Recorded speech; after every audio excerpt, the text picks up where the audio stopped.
Hi friends, அஸ்ஸலாமு அலைக்கும். Welcome to my channel. இன்றைக்கி நம்ம சேனலில் சம்மருக்கு நல்ல குளுகுளுன்னு இருக்கக்கூடிய உடம்புக்கு குளிர்ச்சியை தரக்கூடிய ஒரு ஜூஸ் ரெசிபி தான் பார்க்க போகிறோம். வாங்க எப்படி பண்ணலான்னு பார்க்கலாம். இந்த ஜூஸுக்கு தேவையான இன்க்ரீடியன்ட்ஸ் பார்த்திங்கன்னா பாதாம் பிசின் எடுத்து வச்சுருக்கேன். இந்த பாதாம் பிசின் நான் 60 ரூபாய்க்கு வாங்கினேன்.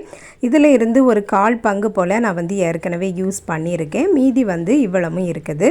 பாதாம் பிசின் பார்த்திங்கன்னா இப்படி தான் இருக்கும். இதில் இந்த கையில் எடுத்துருக்கக்கூடிய அளவுக்கு தண்ணீரில் நைட்டே ஊற வச்சுக்கிட்டிங்கன்னா அது நல்லா ஊறி போய் இருக்கும். அதை நம்ம பாலில் போட்டு அதுக்கப்புறம் ஜூஸ்களில் பாயாசம் இந்த மாதிரி போட்டு குடிக்கலாம். இது நான் நைட்டே ஊற போட்டு ரெடியாக வச்சுருக்கேன்.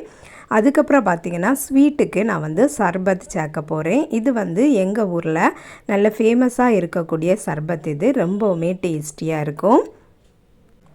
பாதாம் பிசின் பார்த்திங்கன்னா இப்படி தான் நல்லா ஊறி போய் இருக்கணும். அதுக்கப்புறம் பார்த்திங்கன்னா 2 வாழைப்பழமும் எடுத்து வச்சுருக்கேன். இந்த பழத்தோட நேம் பார்த்திங்கன்னா பாளையங்கோட்டை பழம் அப்படின்ட்டு சொல்லுவாங்க. இது ரொம்ப மணமாகவே இருக்கும். இந்த மணத்தை வேறு எந்த பழத்தாலையுமே அடிச்சுக்க முடியாது. அந்த அளவுக்கு சூப்பராக இருக்கும். ஃபோர்க்கை வச்சு நல்லா மசிச்சு விட்டுக்கலாம். பாதாம் பிசின் பார்த்திங்கன்னா உடலுக்கு குளிர்ச்சியை தரக்கூடியது. சில பேர்களுக்கு அல்சர் இருக்கும். நம்ம என்ன தான் சாப்பிட்டுட்டே இருந்தாலும் பசி எடுத்துகிட்டே இருக்கும், வயிறு காந்திகிட்டே இருக்கும். அந்த மாதிரி பட்டவங்க இந்த பாதாம் பிசினை டெய்லியுமே சாப்பிட்டுட்டு வரலாம். வயிற்றில் இருக்கக்கூடிய புண்ணெல்லாம் ஆறிடும். ஊற வச்ச பாதாம் பிசின் 4 டேபிள் ஸ்பூன் சேர்த்துருக்கேன். மசித்த வாழைப்பழத்தையும் சேர்த்துருக்கேன். காய்ச்சி ஆற வச்சுருந்த பாலையும் சேர்த்துடலாம். இது ஃப்ரிட்ஜில் வச்சுருந்த பால் நல்ல சில்லுன்னு இருக்கும்போது இந்த ஜூஸ் குடிக்க ரொம்ப நல்லாயிருக்கும். அதனால தான் நான் சில்லுன்னே சேர்த்துருக்கேன்.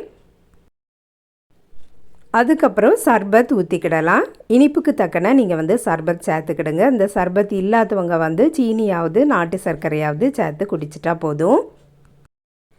செரிமான பிரச்சனை இருக்கக்கூடியவங்களும் பாதாம் பிசினை குடிச்சிட்டு வரலாம். ஹார்ட் பேஷண்ட்டும் இந்த பாதாம் பிசினை குடிச்சிட்டு வரலாம். அவங்களுக்கும் இது ரொம்பவுமே நல்லது. பாதாம் மரத்தில் இருந்து எடுக்கக்கூடியது தான் இந்த பிசின். சின்ன பிள்ளைங்களுக்கே கொடுத்து வந்தாலே அவங்களுக்கு ரொம்பவுமே பிடிச்சிரும். ஏன்னா இது ஜெல்லி மாதிரி தான் இருக்கும். இதில் எந்த விதமான டேஸ்ட்டுமே தெரிய போகிறதில்ல. அதனால் அவங்க குடிச்சிருவாங்க. இந்த ஜூஸுக்கு நல்ல திக்கான பால் சேர்த்துக்கிட்டிங்கன்னா இன்னும் நல்ல டேஸ்டியாகவே இருக்கும். இந்த பாதாம் பிசின் பார்த்திங்கன்னா நிறைய கடைகளில் கிடைக்கும். 60 ரூபா 90 ரூபா இந்த மாதிரி நம்ம வாங்கி வச்சுக்கிட்டோம்னா நிறைய நாள் போகும். ஜூஸை ஒரு கிளாஸில் ஊற்றுனதுக்கப்புறமா மேலே கொஞ்சம் பால் ஆடை சேர்த்துக்கிட்டிங்கன்னா நல்ல டேஸ்டியாகவே இருக்கும். நீங்களும் ட்ரை பண்ணி பாருங்கள் ஃப்ரெண்ட்ஸ். இந்த வீடியோ பிடிச்சிருந்தால் லைக் பண்ணுங்கள், ஷேர் பண்ணுங்கள். நம்ம சேனலை இது வரைக்கும் சப்ஸ்கிரைப் பண்ணலைன்னா சப்ஸ்கிரைப் பண்ணிடுங்க.